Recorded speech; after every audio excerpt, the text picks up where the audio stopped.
Si on parle, disons, de la photo de ce monsieur barbu avec un chapeau, ben c'est George Eastman qui est né le 12 juillet 1854 aux États-Unis et qui, lui, a été un des pionniers de la photo puisque il a eu le souci de sortir la photo un petit peu de l'anonymat. C'est-à-dire le caractère très professionnel. La photo avant c'était fait avec des chambres, c'était des gros appareils photo avec un verre dépoli. Il fallait se mettre sous le fameux rideau noir pour faire la mise au point et envoyer l'image à l'envers. Et c'est vrai qu'on n'aurait pas imaginé aujourd'hui on en arrive maintenant à faire des photos avec des smartphones. On n'aurait pas imaginé déjà à l'époque se trimballer avec un appareil énorme pour pouvoir faire ces photos. Et donc le souci, ça a été de sortir de la plaque de verre sur laquelle était coulée une émulsion photographique et de mettre cette émulsion sur un support qui puisse être amovible. Donc ça a été les premiers supports en cellulose qui étaient, en l'occurrence en France, la cellulose était fabriquée à Facture, sur la route entre Bordeaux et Arcachon, et donc c'était fait avec la cellulose du pin, comme on disait, et c'était fait avec les pins de la forêt landaise. Donc naturellement il n'y avait pas qu'en France qu'on a fabriqué de la cellulose, et là-dessus, donc, ça a permis de fabriquer des films qu'on pouvait mettre, pour employer l'expression de l'époque, en bobine, ou après on a dit en rouleau. Et naturellement, ça a été, je dirais, le point de départ de l'invention de George Eastman, qui a commencé à dire on va faire un petit appareil qui sera assoufflé, toujours avec le principe d'un verre dépoli, mais aussi avec un petit viseur, et dans lequel on mettra une bobine qui pourra faire d'un format. Alors, il y a eu différents formats. Il y a eu le format 6-9, c'est-à-dire 6 cm sur 9 cm. Il y a eu un format 6 cm aussi sur 6 cm qui est venu bien après, qui était donc un format carré. Et puis,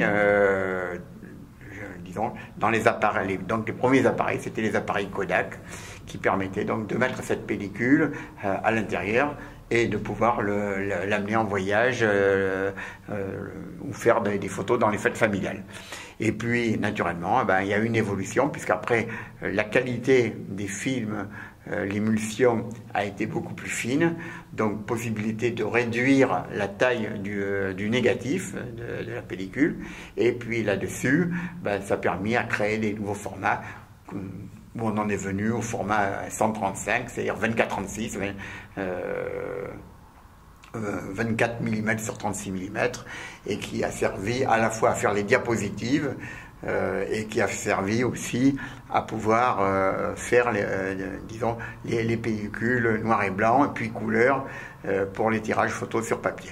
Et puis il y a eu aussi, toujours grâce à George Eastman, les premiers films, puisqu'il avait inventé le principe, j'irais, de mettre un film sur un support souple. Ça a été la possibilité donc de faire du film de cinéma. Alors naturellement, le film de cinéma, c'est pas lui qui a inventé le cinéma, mais George Eastman a fait que il a mis le cinéma à la portée des amateurs. Pareil, première caméra amateur, et avec le format 8 mm. Et puis du 8 mm, on est passé au support Super 8. Alors le 8 mm, il avait une petite dentition, mais souvent les films ils sautaient un petit peu à la projection. Ils se coinçaient des fois dans le projecteur et on voyait le film qui prenait feu. Bon, après, on a utilisé donc du film